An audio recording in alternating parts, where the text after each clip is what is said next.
welcome back to my vlog. If you're new here, my name is Angela D, and I am vlogging about a lot of things, but most especially being a single millennial in Los Angeles and my journey to becoming a foster mom. We're back in my car for a car vlog. I am stuck in Los Angeles traffic as usual, and I thought it'd be a good time to talk to you about what happens in a home study.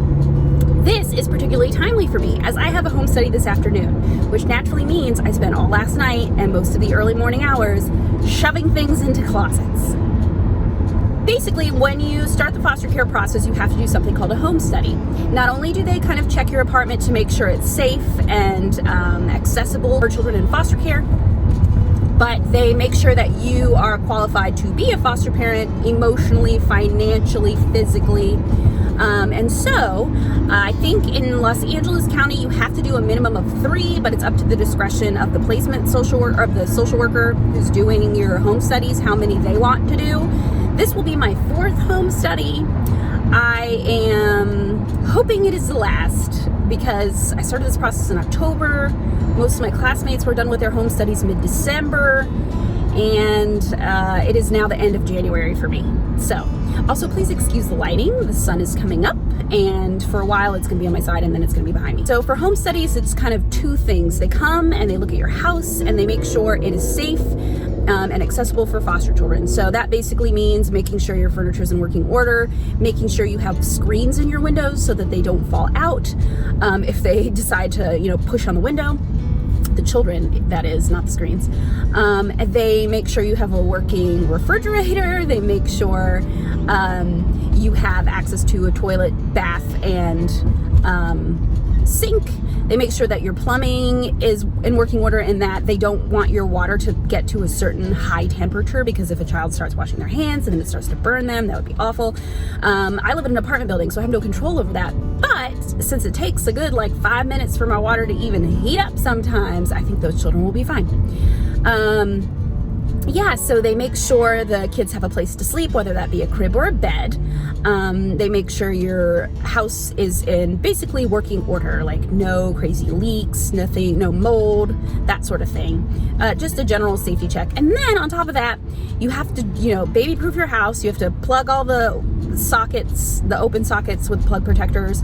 You have to make sure that your knives are up and out of reach. I think some counties make you actually lock up your knives.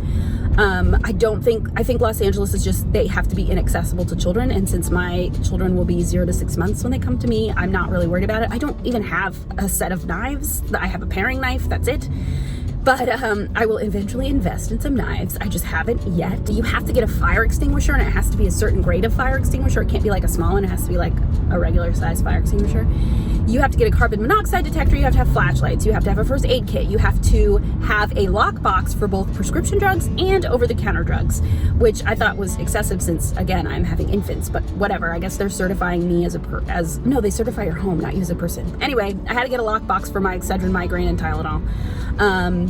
And I think those were the weirdest things.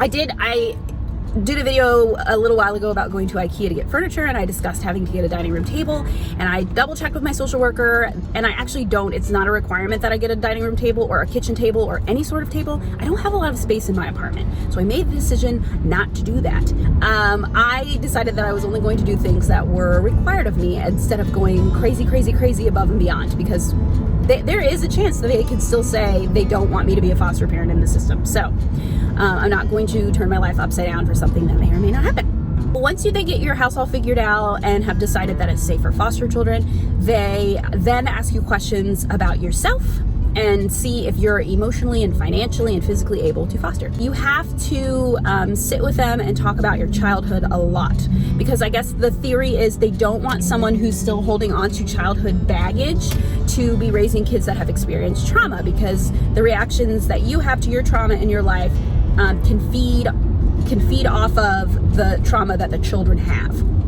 So they want to make sure if you experience trauma in your life, it has been dealt with in a healthy way and addressed, and you're not just bottling it all up ready to explode when you witness somebody else's trauma. So they ask you what your childhood was like. They give you this long checklist, like, were you a happy child? Were you a sad child? Were you a fearful child? Were you confident? Were you energetic? Were you et cetera, et cetera, et cetera? And they ask about childhood, young adulthood, and then currently how you feel.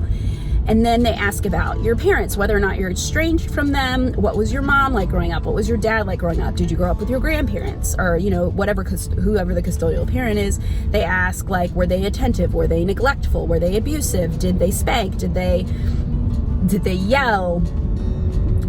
Were they able to provide for you? That sort of thing. Because I guess they want to see how you were raised as a kid and what effect that might have on your adult psyche. I did all that the first time, and then we rehashed it the third home study. Like, I feel like it's getting really repetitive now, and I don't know if it's because they're expecting you to change your answers or what, but it's gotten to the point where it's super repetitive, and it's just like, I already answered all of these questions before. Why are you asking me again?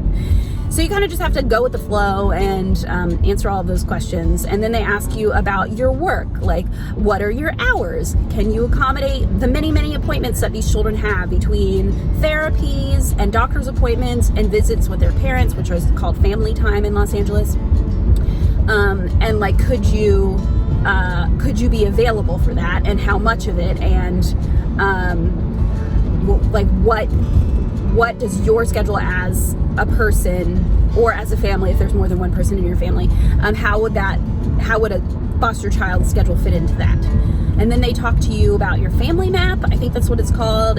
You are in the middle, and you put how many hours of work you do each week, and then on the outskirts you put all of the people that are kind of in your familial and friend network, and like how close you are to them, and if you are the one putting all the effort into those relationships, or if it's like a very healthy mutual emotional relationship. And they ask about like the support you have from friends and family that live near you, and if everybody's on board with you becoming a foster parent, why or why not, that sort of thing. I'm just trying to get, like, I guess, a holistic view of if you have the time, if you have the energy, if you have the resources to be a foster parent.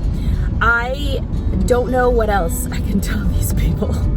So I'm really hoping that after today's home study, I'm completely finished. I am as prepared for a child as I could possibly be at this point. If you haven't already, check me out on Instagram and Facebook at angeladeevlogs. And please subscribe to this vlog by going down there, clicking the subscribe button. If you hit the little bell, it'll alert you every time I put on a new video. I hope you guys are having a lovely week, and I'll be back soon.